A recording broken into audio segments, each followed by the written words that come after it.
So we were wondering if you would be willing, and to just share a little bit about how you came to beekeeping, and how that has come to sort of be the full-time world that you inhabit these days.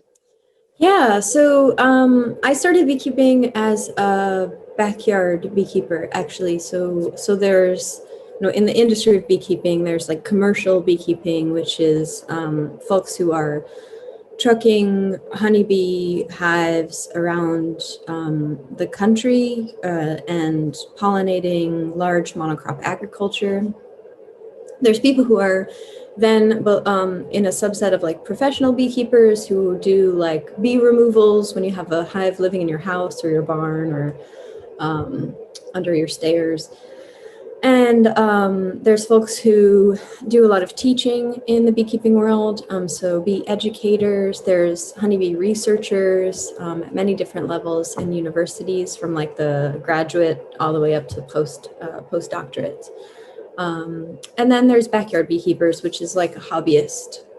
So that means you've got a couple hives, you're managing them in your own backyard or in your community somewhere. And that's where I started. I worked with, I was excited about beekeeping. I had moved recently from Florida to Massachusetts. I lived in Boston, Jamaica Plain at the time. This was like a decade ago. And at that time, I think I moved, yeah, I did. I moved in the summer. And so you need to start beekeeping in the spring or early summer in New England because our winters are so long.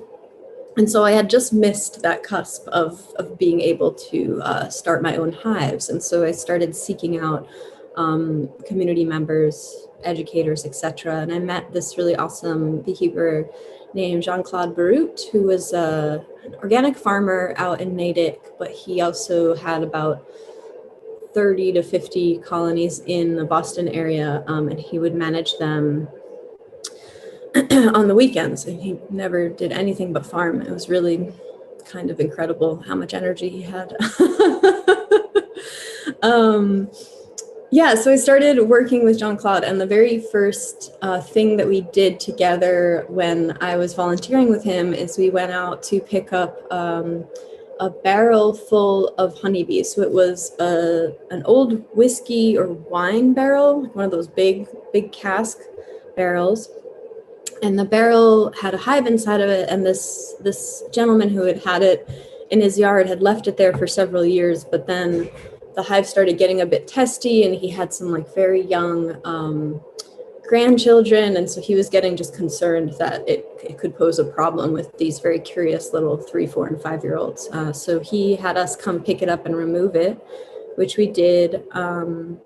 Late one afternoon, we waited till dusk till all the bees were inside the barrel, and we closed up the barrel, strapped it to a wheelie cart and loaded it in the back of the pickup truck. And so we brought it back to Jean-Claude's bee yard at the time at the Boston Nature Center. And then a couple days later, we went back into it and cut the hive out of the barrel and put it into a beehive, like a box. And in that excursion, Jean-Claude had me handing him rubber bands and tools, and he was doing all of the work, but I was amidst like this massive cloud of bees as we're doing this cutout, and bees flying all over the place. And, the sky is this like gorgeous blue and full of buzzing. And I was just like, yeah, this is pretty much exactly what I want to be doing with my time all the time.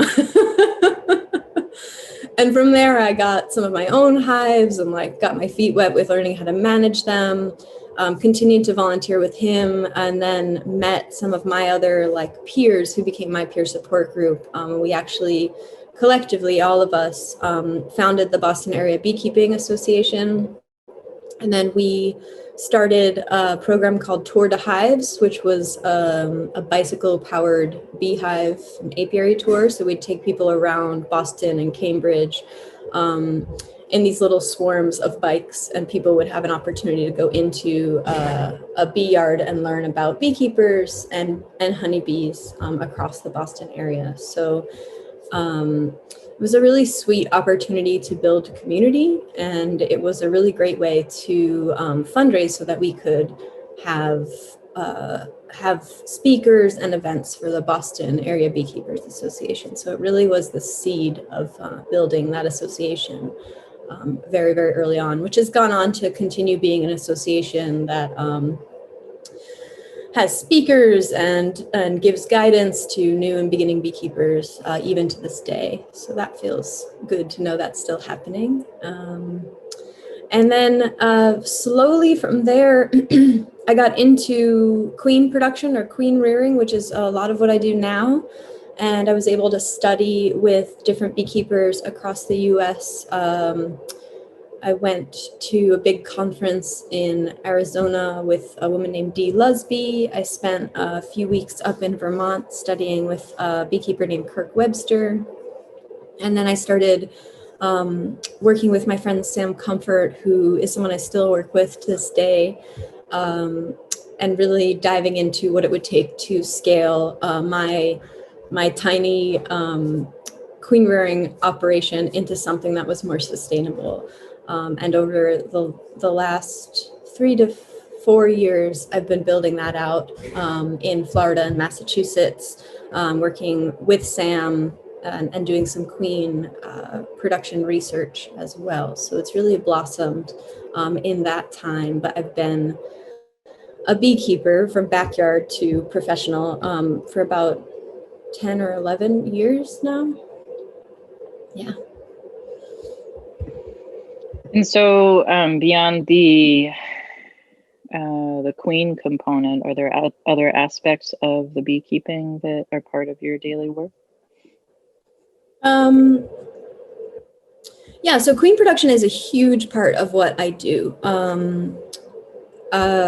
Regularly, you're on a pretty tight schedule when you're producing queens. So you are raising, you have to raise hives that are going to be the bees that mate with queens. You have to raise hives that are going to be the hives that raise virgin queens, and you have to raise hives that are producing queens. So when we start that work in February in Florida, we're on a weekly schedule where 5 days a week we're doing something with our hives that's related to queen production.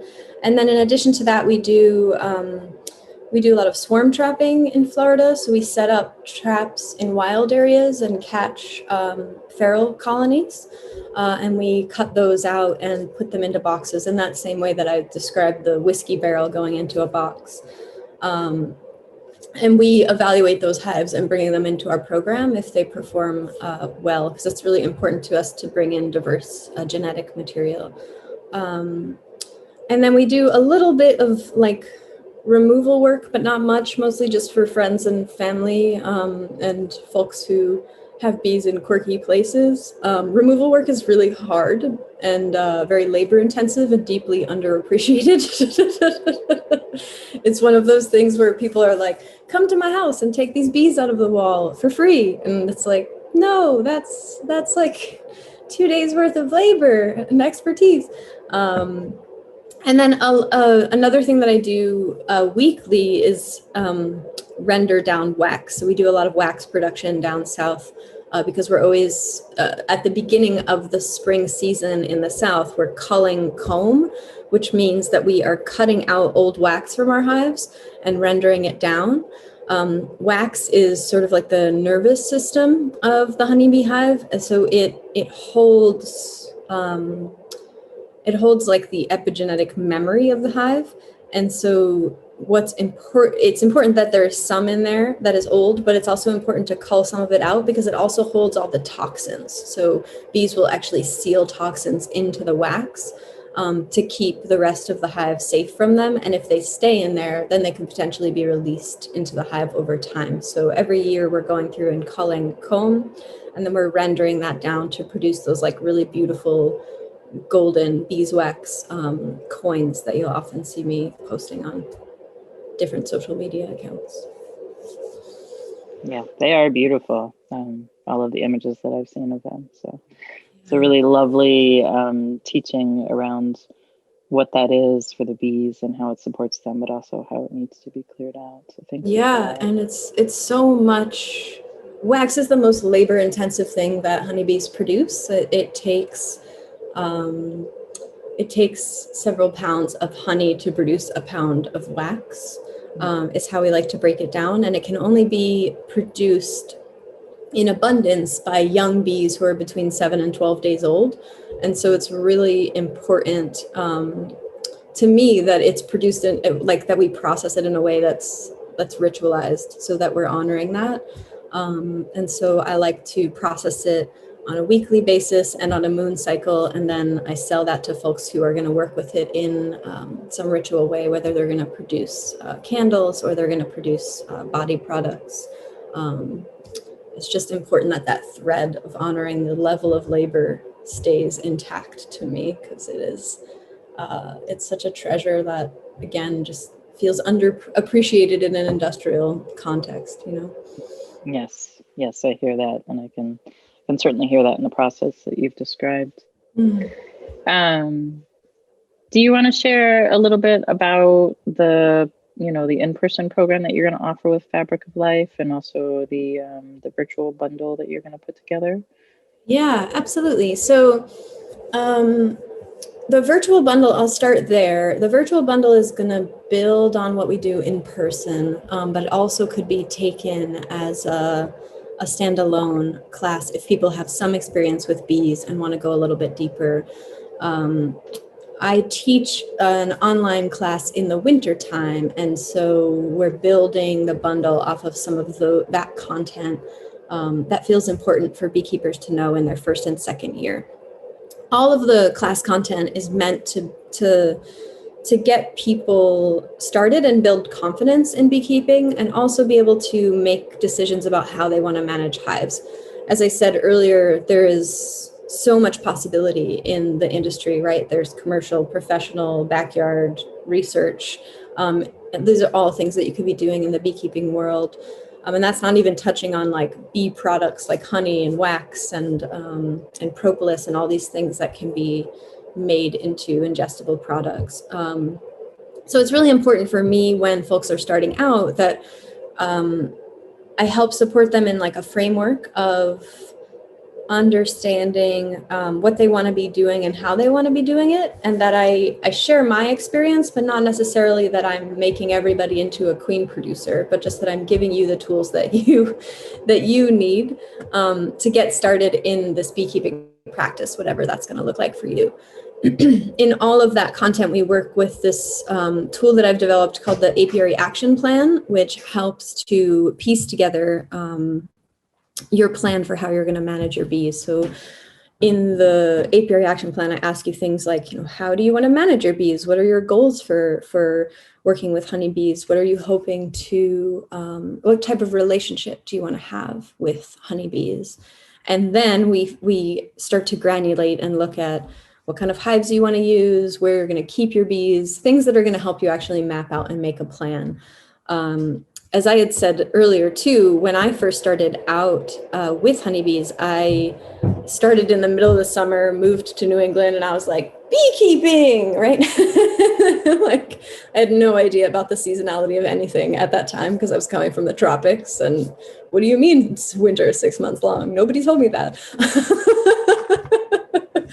But it's so important to back up from that level of excitement about starting and actually make a plan with honeybees, because they're a living creature, right? And just like a garden or building out a chicken coop, you want to make sure that you're making a plan for how you're going to care for these living creatures, and not just setting and forgetting them and then trying to play catch up when something goes wrong, right? So being able to build out a plan before you get started, I think helps to build confidence in what you're going to do.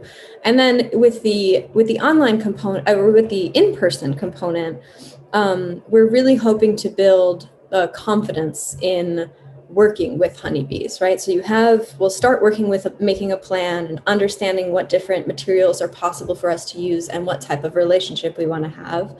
And then we'll get some hands-on experience actually working with different types of hives and seeing what's going on inside of them. So we'll have that sort of in-person learning and then in-person experience built on top of that.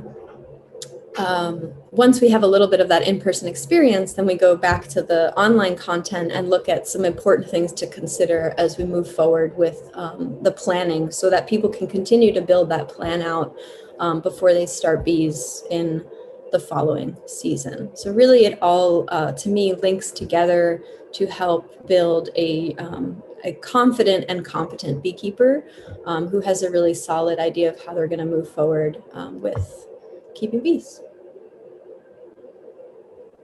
Wonderful.